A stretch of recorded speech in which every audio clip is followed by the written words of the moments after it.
Yes, we have Ryan Cunningham on the line for our Christmas special. He was a guest way back in March of 21. Um, the Funny Side of Depression was the name of the episode. And we have him on the line right now. How are you, Ryan? I'm great. How are you doing? I'm doing great and terrific. You were just about to tell me about your new life, your karate that you opened up was one thing.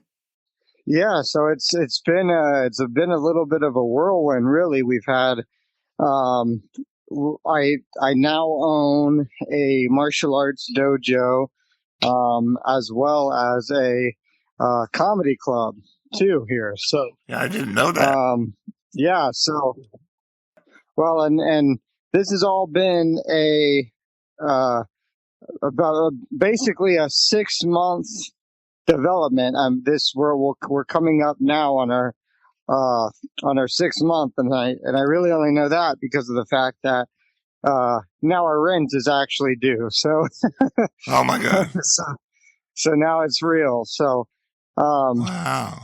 Now yeah, the it was. comedy club is open to anybody. How do you book guests and all that? Yeah, so right now, I mean, we're mostly staying local, getting all my friends the opportunity to have some stage time, give us the ability to build more of a name for ourselves, and once that name's established, we can get some bigger guys out here. But yeah, right now we're mostly staying local. Oh, it's a good start though. Very good start. I know you were doing comedy, and it was the COVID. We hit COVID, and you said everything froze up. You remember back then? Yes. Oh yeah, oh yeah. Well, the interesting thing about how this, ended up, and I don't know if, I guess, I guess this is the opposite side of depression, and I've not been considered, bipolar or anything like that, but I do, have these times where I get a little bit manic, and Oh, personally, I love it. You know, okay. I think mania gets a bad rap, but the way that this all came to fruition was that I was working at a different martial arts franchise, which for legal reasons I cannot name, but I was I was working with them, and the whole goal at the time was, all right, I'm gonna work for you guys as a consultant, and then once the business is doing well, I'm gonna buy it from you and convert it into my own plan. And I was actually working this deal with two different people, and they ended up, like, kind of dragging their feet. And I said, you know what? I'm tired of waiting. I'm going to do it myself. And Wow. here we are. Wow. So how are you doing? Are you getting a lot of people? Yeah, I mean, it's doing all right. The thing that was challenging, and continues to be a challenge, is that um, I had never actually intended to leave my job at the franchise. I had a guy who I was going to hire, and he was going to teach full time, and um, you know, he was going to kind of run things over here while I stuck at my other job. So we ended up, when once the other people found out about it, they hit me with a cease and desist, and I pretty much had to choose. Am I going to walk away from these guys to Hmm. pursue my own thing, or am I going to stick with it? So I think that's been really the only challenge is, keeping enough money to have runway and to pay everybody, and ads and things like that. We've Wow. got about 30 students right now. That's Um, good. so we're pretty close to breaking even, at least. Assuming I don't pay myself or my other guy. Um, but Wow, that's uh, but terrific. yeah, Yeah, that's very good. Yeah, and so um, And I know Well, the podcast, man, yeah. I've got an interesting idea that I think you might, you would probably really appreciate it. Which is I want to get some people again. This is the difficult part, especially since these guys have to be here in person. But doing a podcast called Combat Conversations, which essentially what I do is I get somebody in the dojo. We spar for anywhere between 15 and 30 minutes, and while we're fighting is when we're doing the podcast and when we're having the discussion. Oh, that should be interesting. Yeah. And That's yeah, terrific. That's really terrific. I mean, to be able to own your own stuff and not have a boss and all of that. I feel like I'm doing that now, but I'm not making any money with it. It's a hobby, but I love it, most of it anyway. I still get nervous before the shows and that kind of stuff, but all in all, it keeps me going. I mean, I work at it and I do what I can to, well, and I encourage people. Yeah. over the years, I've really, there's been a couple instances now. I've got one really painful story. I don't know if I've really even told you about it on our last conversation, but there's one really painful story I have. But then there's some other that are, the way that I think about mental illness, and this comes from, being a child dealing with this stuff. And I'm kicking myself a lot now because of the fact that I do have a daughter. I'm on a lot more medications to manage my anxiety, my Hmm. personality, of course, all the business stuff is, you're perpetually It's a lot of stress. anxious. And so, I've always been more against medications and things, but Hmm. it's in my mind become, a little bit of a necessary evil. But on the flip side of that, um, just like I said, with when it comes to the mania side of things, like if I hadn't had a manic episode, I probably wouldn't have all the businesses that I have right now. If Yeah. if I Hmm. if I wasn't anxious, then I wouldn't make the best decision. But because I'm anxious, I think through every single possibility, and then that's really allowed me to hit Yeah. those It's a it's a benchmarks. it's a double-edged sword. I mean, what happens to me is I get so nervous that it pumps me up and all the good stuff, the dopamine, the serotonin, they flow into my body, and by the time I get to where I'm going, I feel good. Once I start something that I'm nervous about, I usually feel good and I can do a good job. So it's a real double-edged sword because you got to decide how much you're going to take. Uh, it's difficult. It's difficult living with the mental health condition, taking medicine. Nobody wants to take medicine. Uh, why would you want to take medicine? I mean, you're a slave to it in a sense, but I didn't have a choice. Mine was mostly chemical and still is, I think. Uh, because I didn't have a terrible childhood, really, and I didn't have it any worse than anybody else, but I inherited a lot of problems. My mother was, kind of a nervous wreck, and my father was bipolar, undiagnosed. They both just toughed it out because, they're from World War II and they were tough. I don't know how they did it, but I needed the medicine. I fell apart. I got into a bad marriage, and it just got worse. And now my kids are at a point where they don't, they're not interested in me anymore because, they have their own lives and they don't relate to the way I am. They relate more to, I guess, their mother, the way most people, like, you have the neurotypical people and the neurodivergent people like myself.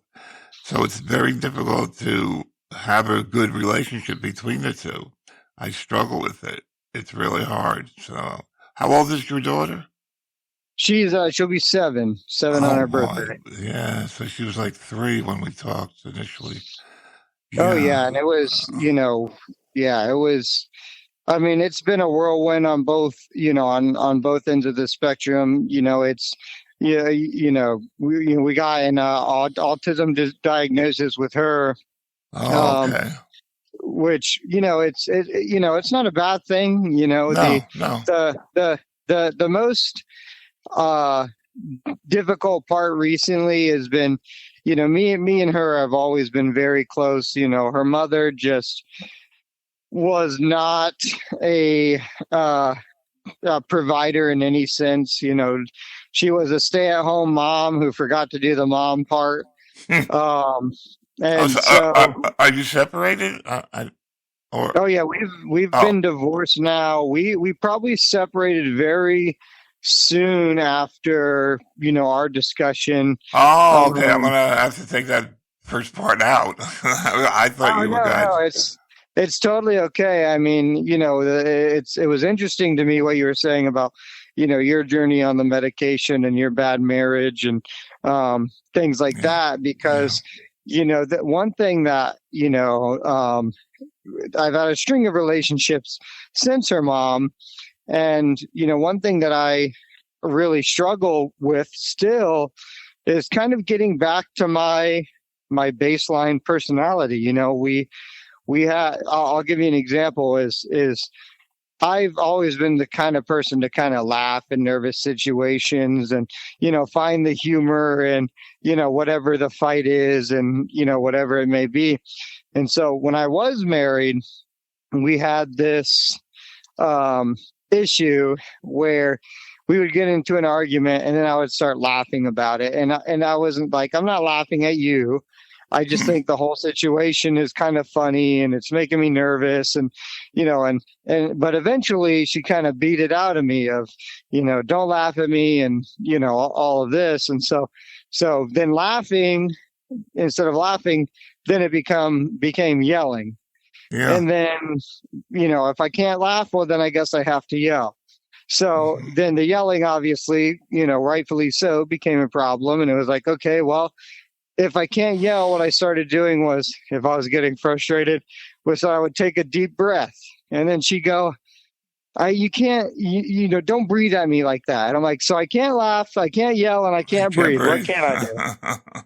Well, You know, hardly any relationships, marriages work out. I mean, I think it's over 50% now that are getting divorced. It's a difficult world, and there's a lot of people with a lot of problems. They have a lot of anxiety.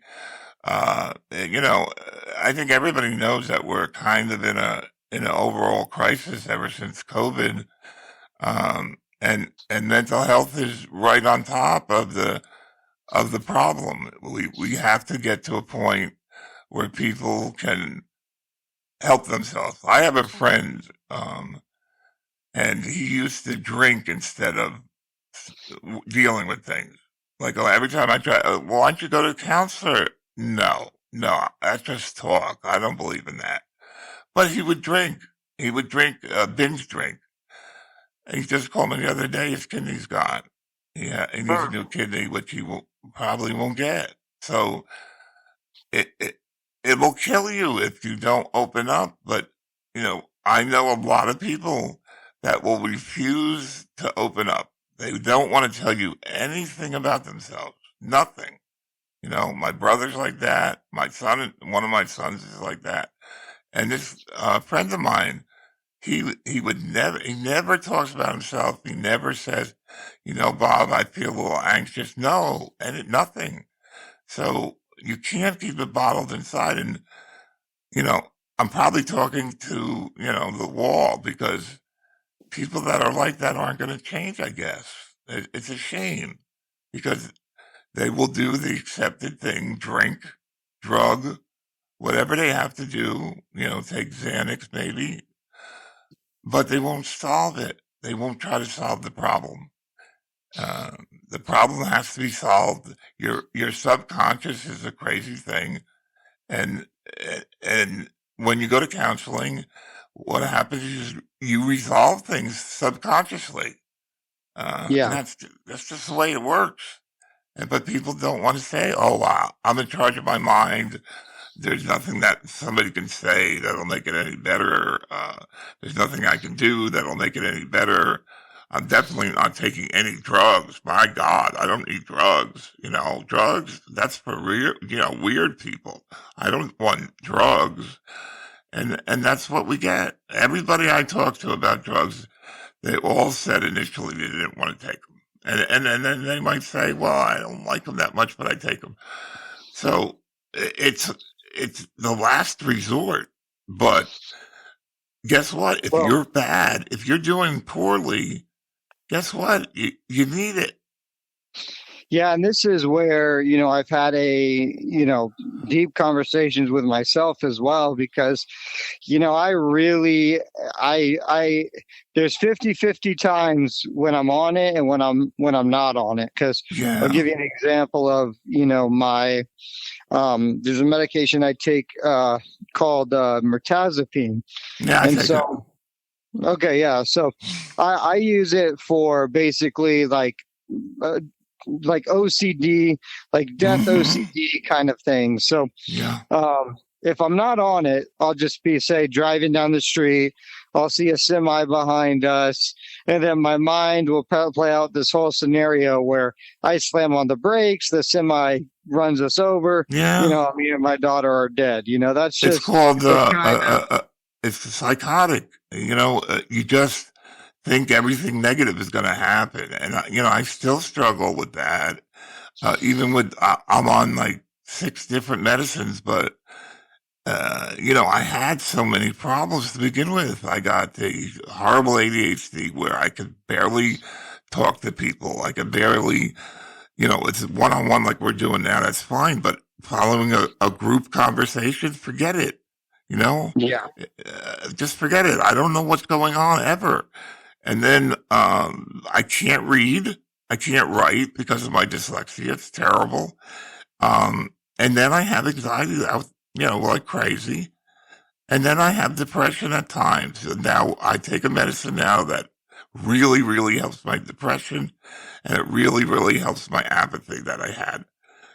It's called Pramipixel, and it just really helps me.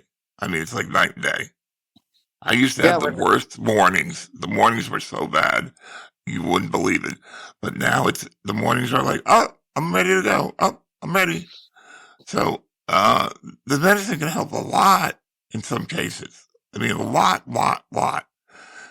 I listened to that rap artist NF. I think I told you that. Oh yeah. Yeah, I know enough. Yeah. He's a spiritual guy, and I feel so bad for him because he's like, "Well, I don't want to take the medicine," but from what he's saying, he needs it. He goes, he's got OCD and his hands are bleeding. I mean, people need it sometimes. They just do. It's like a heart medicine. You got a bad heart. The doctor's saying, here's something that'll help you. And people are saying, "No, I don't need that." And, and all it is the initial stage where society really doesn't accept it yet. As soon as society accepts it, everybody will take it. Well, I do think though that we are getting to a point where, and this may not be the best thing in the world necessarily. I mean, compared to some of the other pharmaceuticals that there are to offer, and I will say with the mirtazapine, and you shouldn't do this for anybody who's listening. You shouldn't do as I do, but with the mirtazapine, there's times like when because the only issue with it, I've always been a confrontational guy. I've never had an issue with, confrontation, but with the mirtazapine, it makes me more sensitive. So there was one day we were at a trampoline park, me and my daughter, and I know that I got to yell at this guy for something he just did. So I go up to him and I start to express myself, and I'm getting choked up. And I Hmm. go, And I go, I cannot be getting choked up when I'm trying to be assertive with somebody, especially when it comes to business. With Yeah. business, there's times where you got to be, it's like the Wolf of Wall Street. You got to be that guy. But I just couldn't. I can't do it when I'm on the medication sometimes because it makes me overly sensitive. And so, but now, they are exploring the options of, the medicinal marijuana, medicinal Mm, mushrooms. Um, right. and so I think number one, I think more people are going to get on that boat just because it's like mirtazapine's no fun, olanzapine's no fun. Like Yeah, you don't get I it. take both of those. Olanzapine, it's psychotic medicine. I have the exact same thing you just described with the car. I I make up these scenarios. A guy would come and deliver pizza. I'm going, oh no, he's gonna mug us. You know, especially now that I'm older and I have no defenses. I just have these thoughts like, oh, he'll mug us. He's gonna come in the house and mug us. But with the medicine, it's better. Why do I have them? I don't know. I have a terrible OCD, and I think it's all part of that that that package. So it's terrible. Now I'm But curious, because this is something I deal with mirtazapine for myself. Is that I it'll work good for about 6 months, and then I have to take a long break from it because I like it'll start to crop up again. So then I have to take a break for about a month and just kind of deal with the intrusive thoughts. And then after about a month, I can get back on it and, it'll work again. But every once in a while, it's kind of like gets to a point where it's like, all right, time out. We're just not going to work again for you. yeah, mine. Yeah, I'm afraid to get off of anything because my depression got so bad you don't believe. I mean, I can't explain it to anybody. I mean, what can I mean, if you ever had a bad flu and you get to a point where you're almost hallucinating or just feel so off, that's the way the depression that I had was. It was just it's a feeling uh, of being completely off and of not like just being in your skin was hell. It was hell, Ryan. It was hell. And I had to hang on. I went from Xanax to Xanax and slept. And I held on because my sister would say, no, it's going to go away. It's going to go away. It's not permanent. It's going to go away. And it did go away in 6 months. As a matter of fact, they say any depression will go away, like any kind of bipolar attack. Those things don't stay around in most cases. But I tried Xanax and I was completely disappointed with it. really, But Klonopin, opposite. I will stand by Klonopin any day of the week. yeah, Um, everybody's I different. Yeah, I mean, I get in arguments with my doctor Well, yeah, about it. well, yeah, the doctor's got to listen to you, and they don't. That's a big problem.